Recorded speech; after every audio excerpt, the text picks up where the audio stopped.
আসসালামু আলাইকুম। Hello and welcome back to my new lesson. Easy English পাঠশালার আজকের ভিডিওতে আপনাদের সবাইকে স্বাগতম। তো হেডলাইন দেখে বুঝতে পারতেছেন আজকে আমরা কি নিয়ে আলোচনা করব। প্রাইমারি প্রধান শিক্ষক বড় একটি সার্কুলার হয়েছে। প্রায় ১৩ বছর পরে এই সার্কুলারটা আসছে। আশা করি যারা জব প্রার্থী আছে সকলের জন্য এটা সুসংবাদ হতে যাচ্ছে। তো এইখানে বাংলা, সাধারণ জ্ঞান, ইংলিশ, ম্যাথ, দৈনন্দিন বিজ্ঞান এগুলো নিয়ে মোটামুটি ৯০ নাম্বারের একটা কোয়েশ্চেন হবে। যে কোয়েশ্চেনটা হবে পিএসসির আন্ডারে বাংলাদেশ পাবলিক সার্ভিস কমিশন। তো এখানে ইংরেজি অংশের সমাধান নিয়ে অনেকের মধ্যে দ্বিধায় আছে যে ইংরেজিতে থেকে কোথা থেকে প্রশ্ন আসতে পারে, কি, কি টপিক আসতে পারে। তো এইগুলা নিয়ে আমি বিস্তারিত আলোচনা করব। কি, কি আসবে এবং কি, কি পড়বেন আপনারা। তো আমার সাথে থাকলে ইনশাআল্লাহ এই সমস্যার সমাধান আমরা পেতে যাচ্ছি খুব দ্রুতই। ইংরেজি 25 মার্কস এখানে থাকবে।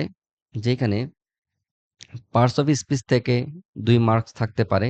মানে পার্টস অফ স্পিচ থেকে অবশ্যই মার্কস থাকবে। এখানে ২ হতে পারে, অনেক সময় ৩ ও চলে আসতে পারে। Tense, right form of verb যেখানে ১ মার্ক মিনিমাম থাকবেই। Appropriate preposition fill in the blank আকারে থাকতে পারে। যেখানে ৩ ও থাকতে পারে, ৪ ও থাকতে পারে।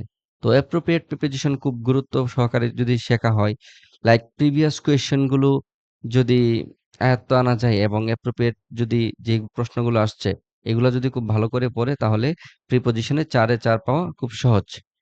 জিরান্ড অ্যান্ড পার্টিসিপল থেকে ১ নাম্বার থাকতে পারে। নাম্বার, জেন্ডার থেকে ২, অনেক সময় ৩ ও থাকতে পারে। Voice, narration ১, ১। আশা করি ভয়েস থেকে ১ মার্ক থাকবেই এবং ন্যারেশন থেকে ১ মার্ক থাকবেই। তারপর সেন্টেন্স কারেকশন যেখানে 2 মার্কস থাকবে বা এর কম বেশিও হইতে পারে। তবে এই যে প্যাটার্ন গুলো দিয়েছি এর মধ্যে ইনশাআল্লাহ তোমাদের শতভাগ কমন থাকবে। স্পেলিং এ ১ নাম্বার, অনেক সময় ২ ও চলে আসতে পারে। Synonym, antonym 2 marks, idiom and phrases 2 marks, one word substitution 1 mark, translation অথবা প্রভাব যেটাকে বলি 1 মার্ক। তো এখানে আমি যতটুকু প্রিভিয়াস কোয়েশন দেখে বুঝতে পারি ২৫ নাম্বার থেকে প্রায় ২০, ২১ এমনকি ২২ নাম্বারও ইংলিশ গ্রামার থেকে থাকবে।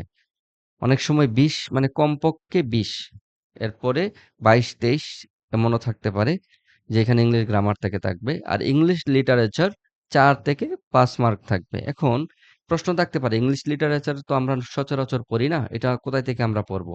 একটা সহজ উপায় হলো প্রিভিয়াস যে পিএসসির আন্ডারে যে পরীক্ষাগুলো হয়েছে, এগুলাতে যে লিটারেচার গুলো থেকে প্রশ্ন আসছে, এগুলা যদি কেউ পড়ে এবং প্রিভিয়াস বিসিএস কোয়েশ্চেন গুলো যদি কেউ পড়ে, অবশ্যই এখানে শতভাগ যদি ৫ টা প্রশ্ন আসে, এখান থেকে ৪ অবশ্যই সে কমন পাবে।